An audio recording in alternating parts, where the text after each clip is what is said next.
They said I seduced a god. They said I was cursed for my sins. But no one asked me what truly happened.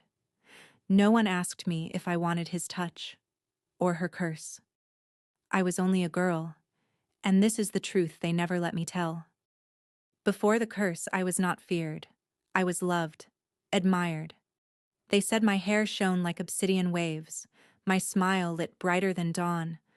But I was only a mortal child, running barefoot along the jagged Greek shore. I laughed with the seabirds. I prayed to the gods. I believed, naively, that they watched over us. The salt of the ocean kissed my lips, and I thought it tasted like forever. How could I have known? Forever would taste like ash. The temple of Athena was a holy place. Its marble pillars towered into the sky, carved by hands that believed in order, in purity, in wisdom.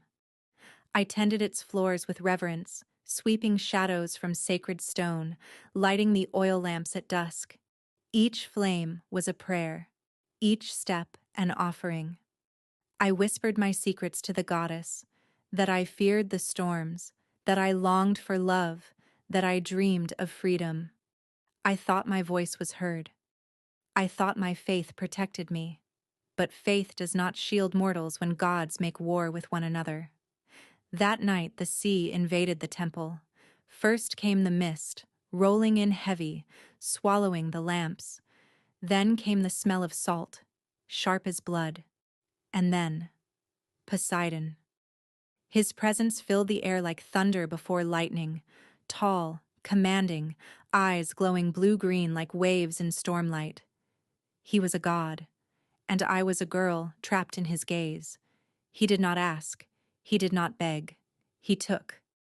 And the walls of the temple rang with my terror. But when he left, the silence was worse.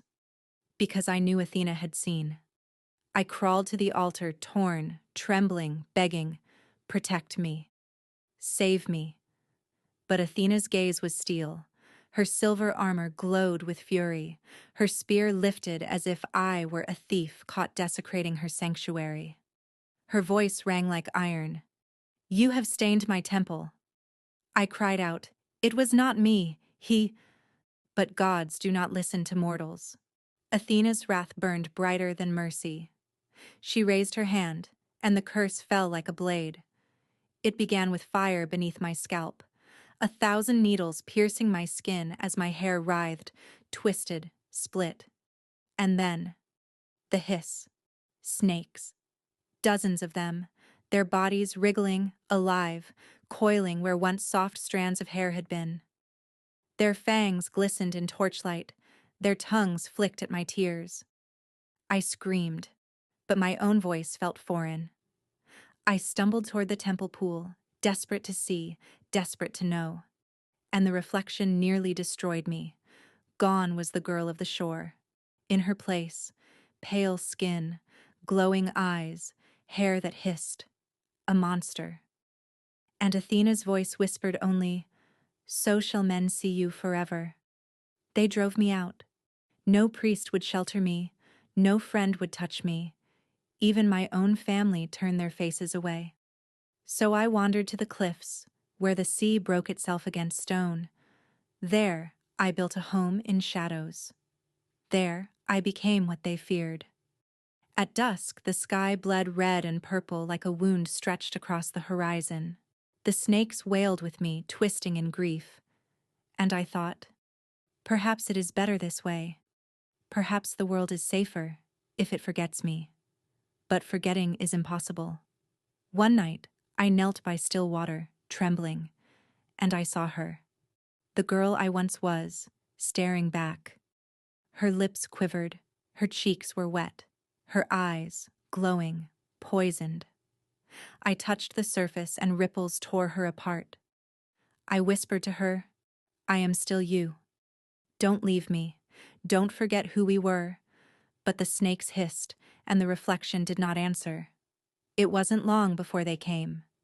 Men, armored in bronze and arrogance. They called me witch, demon, creature. But they did not come for truth. They came for glory. Their torches cast shadows long and trembling against the cave walls. Their eyes glimmered with greed, with fear, with hunger for songs that would carry their names. They whispered of my head, of riches, of triumph. Not once did they whisper of mercy. My cave became a tomb of statues. Men frozen mid-scream, mouths open in terror, arms raised to shield themselves too late. They said I turned them to stone out of malice. But the truth? I killed them because they came to kill me. I did not choose the power in my eyes. I did not choose the silence that followed. Yet still the bards sang, Medusa, the cursed, Medusa, the wicked. Never Medusa, the girl. I withdrew further into shadow. Snakes coiled slowly, eyes faintly glowing in the dark. Sometimes I wished I could pluck my own eyes from my skull, smash them into dust, undo the curse. Sometimes I pressed my palms against my face and prayed that when I opened them, I would see hair again. But prayer is useless when gods decide you are unworthy. My loneliness grew heavier than the curse, heavier than the stone, and then Perseus. Young, cunning, carrying gifts from the gods. A polished bronze shield, brighter than sunlight. A sword sharp as betrayal. He did not meet my eyes. He met my reflection. Still, I lunged not to kill him, but to beg him, to say, I am not what they told you I am. But his blade was faster than my words, and with one strike, I was silence. Yet death was not my end.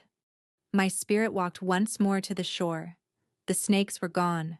The curse was gone. I was only a girl again, barefoot beneath a sky heavy with stars. The waves whispered what the world never would, that I had been wronged, that I had been silenced, and that my story was not the story they told. So hear me now. They said I seduced a god, but I was 17, and I was only ever human. If you believe myths hide truths, if you believe love and tragedy shape us still, subscribe to Aphrodite's diary. Here, forgotten voices speak again.